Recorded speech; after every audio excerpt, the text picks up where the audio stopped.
Sibylla, bonjour. On est aujourd'hui au congrès de la SFR. Donc on souhaitait vous rencontrer pour vous poser un peu des questions sur ce congrès. Par exemple, pour les nouveaux traitements qui arrivent, c'est au congrès que les rhumatologues vont apprendre l'existence de ces nouveaux traitements, comment les utiliser, les précautions qu'il peut y avoir à prendre.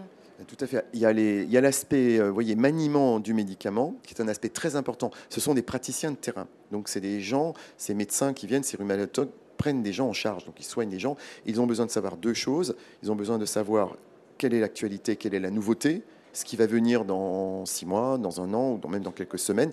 Mais ils ont aussi besoin, et c'est très important, d'optimiser le maniement des médicaments. Et c'est ça qu'on appelle formation des médicaments ou des tests diagnostiques. Il y a des tests diagnostiques nouveaux qu'on manie, par exemple, dans la polyarthrite rhumatoïde. On a aujourd'hui des tests sanguins qui n'existaient pas il y a encore quelques années, et c'est important pour le rhumatologue de savoir comment les utiliser, comment les prescrire, comment les interpréter et comment les transmettre aux patients. Donc il y a toujours la dimension en fait dans la formation, la dimension d'un meilleur soin aux patients, mais aussi d'une meilleure transmission d'informations aux patients aussi. Ça c'est très important. Ça c'est l'aspect formation. Et puis de l'autre côté, il y a l'aspect actualité. C'est quel nouveau traitement, quelles sont les perspectives d'aujourd'hui et de demain ou d'après-demain dans les maladies inflammatoires. Et ça aussi c'est important pour entretenir la flamme. Le médecin a besoin d'avoir soi-même l'espoir de nouveaux traitements, parce que vous savez qu'on ne traite pas tout, on ne soigne pas tout malheureusement, il y a beaucoup de choses à faire. Il faut à la fois la flamme de ce qu'on fait aujourd'hui, mais la flamme pour ce qu'on fera demain, et ça entretient un grand enthousiasme qu'on ressent d'ailleurs dans les allées du Congrès.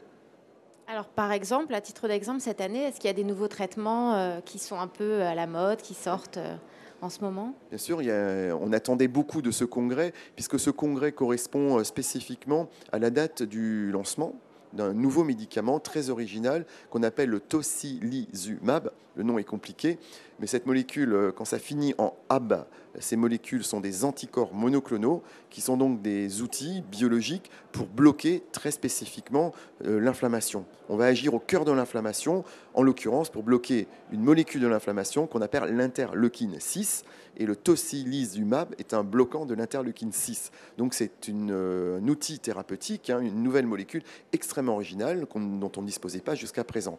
Son application va se faire essentiellement dans la polyarthrite rhumatoïde, mais il y a bien sûr beaucoup d'autres indications potentielles dans d'autres maladies inflammatoires, peut-être les spondylarthrites, les spondylarthropathies, peut-être d'autres maladies inflammatoires, peut-être les formes de l'enfant également. Donc on a beaucoup d'espoir dans cette molécule, qui est vraiment une molécule tout à fait nouvelle.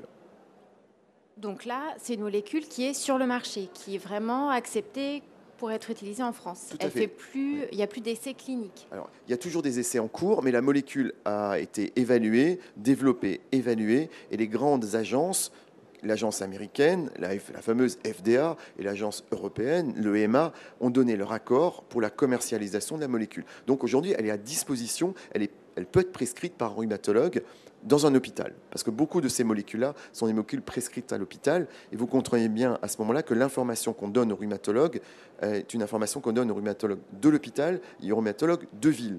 Et surtout ceux de ville qui ne vont pas forcément prescrire directement la molécule doivent avoir une information très précise sur ce qu'on peut faire avec ces nouveaux médicaments.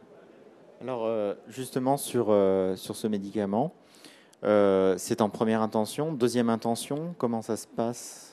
Une question là aussi pédagogique importante. On a tellement de molécules aujourd'hui à notre disposition que se pose une question qu'on appelle une question de stratégie thérapeutique. Dans toutes les maladies inflammatoires rhumatologiques, il n'est plus simplement question aujourd'hui de savoir si une molécule est efficace, mais comment elle va être utilisée. Et vous posez une excellente question. Est-ce que ce nouveau médicament, est-ce qu'on va l'utiliser tout de suite, à la fin de l'histoire de la maladie, au milieu? C'est une vraie question importante. Cette question est en partie résolue par les études qui ont été faites et qui montrent que cette molécule peut être prescrite soit après l'échec d'un traitement dit classique, c'est le fameux méthotrexate qu'on donne dans beaucoup de maladies inflammatoires, soit après l'échec d'un traitement moderne, en particulier après l'échec d'un anti-TNF. Donc, nouvelle molécule, le tocilizumab, qu'on pourra utiliser dans les deux situations. D'accord. Et on est au niveau des biothérapies, donc elle fait partie des biothérapies, c'est la 5e, 6e? Alors, si on compte l'ensemble des biothérapies à la disposition dans la polyarthrite rhumatoïde, il y a 3 anti-TNF, un anti-IL1, un anti-lymphocyte B, un anti-lymphocyte T et maintenant un anti-interleukine 6. Donc, en fait, c'est en réalité 6 plus 3, c'est la 7e molécule à notre disposition. Et vont venir sur le marché très certainement en 2010 2 nouveaux anti-TNF. Vous voyez que l'arsenal thérapeutique, comme on dit, s'enrichit beaucoup avec le certolizumab, qui s'appellera le Cimzia, et le golimumab, qui s'appellera, c'est un joli nom, Symphony. Donc on a vraiment aujourd'hui tout un arsenal, toute une palette thérapeutique pour traiter la polyarthrite rhumatoïde, mais aussi les spondylarthrites, deuxième grand rhumatisme. Pourquoi? Quel est l'intérêt de mettre sur le marché de nouveaux anti-TNF? On peut penser que il existe déjà des anti-TNF. Pourquoi cela serait meilleur? Oui, c'est une bonne question, pas toujours très simple. Je pense qu'il y a deux réponses. La première réponse, c'est que c'est comme avec toutes les molécules anti-inflammatoires, vous pouvez échapper à une première, une deuxième et une troisième. La durée de vie du traitement aujourd'hui est de l'ordre de 1 à 2 ans. Or, vous savez qu'avec ces maladies, malheureusement, on est malade toute la vie et donc on a besoin, là aussi, de plusieurs molécules qu'on va utiliser successivement dans le temps.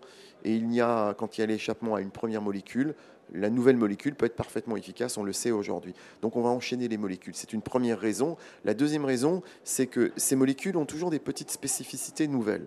Par exemple, le certolizumab a une structure qui fait, par exemple, que c'est une molécule qui ne passera pas le placenta chez la femme enceinte. Donc vous voyez, c'est une originalité, peut-être pas forcément très importante dans la pratique quotidienne, parce qu'on traite, normalement, on traite peu de femmes enceintes, on ne devrait pas traiter de femmes enceintes, mais avec cette molécule, on va pouvoir se poser la question, peut-être un jour, de traiter les femmes enceintes qui le nécessitent. Donc c'est tout à fait original. C'est un point d'originalité. Il y a d'autres détails, comme le mode d'administration. On administre ces médicaments parfois toutes les semaines, tous les mois. On essayera de plus en plus d'administrer ces molécules de façon le plus souple possible pour le malade, sous la peau, par voie subcutanée, et si possible de façon peu fréquente, pour que le malade ait un confort, une qualité de vie optimale. Concrètement, dans les maladies rhumatismales, pourquoi ça commence par la PR et ensuite la spondylarthrite et ensuite les maladies rares? Oui, alors je pense qu'il y a 2 raisons, là aussi. Une raison historique, la polyarthrite rhumatoïde, c'est vraiment la maladie emblématique, celle qui est le plus étudiée, le plus connue dans le monde entier, avec une fréquence dans le monde, vous savez, qui est de l'ordre de 1%. Donc c'est une maladie vraiment fréquente et emblématique. Les spondylarthrites sont aussi fréquentes, il faut le reconnaître, mais avec peut-être un degré moindre. Donc souvent, on développe d'abord dans la polyarthrite rhumatoïde, puis dans la spondylarthrite, puis dans les maladies rares.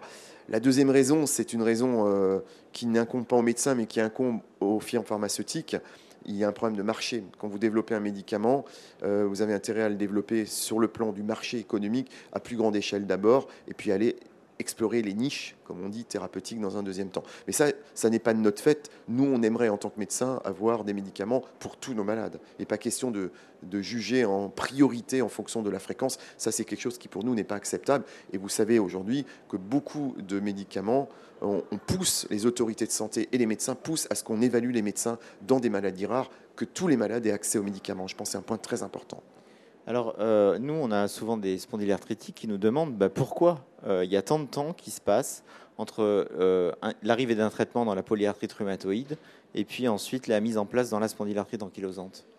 Je pense que c'est presque une question désuète, puisque c'était vrai au départ, ça a été vrai au départ pour les anti-TNF, mais aujourd'hui, les firmes ont bien compris que c'est le même combat. Donc quand elles développent un nouvel anti-TNF, le développement se fait très souvent en parallèle dans la polyarthrite et les spondylarthropathies. Donc je crois que ça n'est plus vrai, notamment pour les nouvelles molécules. Elles ont été développées en parallèle dans les 2 maladies. Donc ça ne sera plus vrai pour ces molécules-là. Je vous rappelle l'histoire quand même. La découverte de l'efficacité des anti-TNF dans les spondylarthropathies a été faite par hasard. On avait développé les anti-TNF dans la polyarthrite rhumatoïde et la maladie de Crohn, et c'est finalement en traitant des Crohn, qui se compliquent souvent de spondylarthropathie, qu'on a été étonné de voir l'efficacité des anti-TNF. Donc l'histoire montre que le développement s'est fait de façon décalée, mais aujourd'hui, au moins pour les anti-TNF, le développement se fait de façon parallèle. Donc il y a l'espoir d'avoir de nouvelles molécules dans la spondylarthrite. Donc cette dernière molécule, anti-EL6, elle va être mise à disposition des patients atteints de spondylarthrite et de polyarthrite. Alors, ce qui est vrai pour les anti-TNF, ce que je viens de dire pour les anti-TNF, n'est pas forcément vrai pour les molécules dont la cible thérapeutique n'est pas le TNF-alpha. L'IL6, le rationnel du rôle de l'IL6 dans la polyarthrite est évident. Le rationnel du rôle de l'IL6 dans les spondylarthrites est possible, mais le niveau de preuve, le niveau de prérequis n'est pas complètement le même. Donc là, il y a eu un développement princeps dans la polyarthrite rhumatoïde, et il y a des études maintenant qui s'enchaînent dans les spondylarthropathies. Mais là, c'est un peu tôt pour savoir si c'est véritablement efficace. Je crois qu'on ne le sait pas encore. On peut le supposer et l'espérer surtout, mais on n'en a pas encore tout à fait la certitude. Alors juste une dernière question. On parle très peu des arthrites juvéniles idiopathiques. Est-ce que ces nouvelles biothérapies ont un potentiel dans ces pathologies ? Pour nous, c'est fondamental. Je parlais de maladies rares. Les arthrites juvéniles sont une forme de maladie rare, mais emblématique. Ça touche des enfants. Quand on fait de la rhumatologie pédiatrique, on a été tellement heureux du progrès des anti-TNF chez ces enfants qu'on voit vraiment transformer. L'effet le plus spectaculaire a été chez ces enfants-là, qui étaient des enfants traités par de la cortisone, des anti-inflammatoires qui allaient mal. Avoir vu l'histoire des anti-TNF chez les enfants, quand on fait de la rhumatopédiatrie comme moi, ça a été vraiment miraculeux. Je peux me permettre de dire ça, même si c'est un terme qu'on n'aime pas en tant que médecin, mais... Et donc, bien sûr, vous doutez bien qu'on a envie d'avoir de nouvelles molécules. Et c'est vrai que ces molécules sont développées aujourd'hui chez l'enfant avec bonheur. Le tocilizumab, il y a des études chez l'enfant. Il y a même une nouvelle molécule qui s'appelle, là aussi c'est un peu barbare, le canakinumab, qui est un anti-interleukine 1, donc encore une nouvelle molécule développée chez l'enfant. Je pense que vraiment chez l'enfant, on ne va pas les guérir, mais on a aujourd'hui tant de médicaments que je pense qu'on n'aura plus les dégâts articulaires et les méfaits de la cortisone qu'on voyait autrefois, et c'est tant mieux pour les enfants. Il y a de l'espoir en fin de compte, quelque part. Il y a de l'espoir pour tous nos donateurs à la Fondation Arthritis, pour tous les gens atteints de rhumatisme. La recherche avance quand même vite ces dernières années. Oui, bien sûr. Je pense même qu'il y a une métamorphose. La recherche en rhumatologie, la rhumatologie a été très longtemps le parent pauvre, et depuis 10 ans, il y a une véritable explosion à la fois de la connaissance de ces maladies. Parce que il faut bien comprendre, et c'est pour les donateurs en fait, sans une recherche fondamentale qui permet de comprendre le mécanisme de ces maladies, on n'aurait pas découvert le TNF, on n'aurait pas compris le rôle de l'interleukine 6, de l'interleukine 1, et donc il n'y aurait pas eu de médicaments. Donc il faut savoir que c'est un chemin de croix quelque part pour le chercheur. Il y a beaucoup de fausses pistes, beaucoup d'impasses, beaucoup de déceptions, mais le jour où on trouve la bonne molécule et qu'on traite les malades, c'est un bonheur incroyable. Donc je pense qu'on est dans une période vraiment, je suis un optimiste de nature, mais je crois que c'est un optimisme raisonné en l'occurrence. C'est une belle période pour les patients atteints de rhumatisme inflammatoire, et ça grâce à la recherche. Mais il faut continuer, on n'a pas le droit de s'arrêter. On ne guérit pas ces maladies, on n'a pas le droit de s'arrêter là. Il faut encore mettre beaucoup d'efforts, donc beaucoup d'argent, beaucoup de travail pour nos équipes de recherche pour essayer d'améliorer encore la qualité de vie et espérer vraiment des traitements curatifs et préventifs. Et on n'en est pas encore là, donc il faut s'acharner à continuer à traiter ces maladies. Merci professeur Jean Similia. Merci en tout cas pour ces bonnes notes pour la fin 2009. Merci.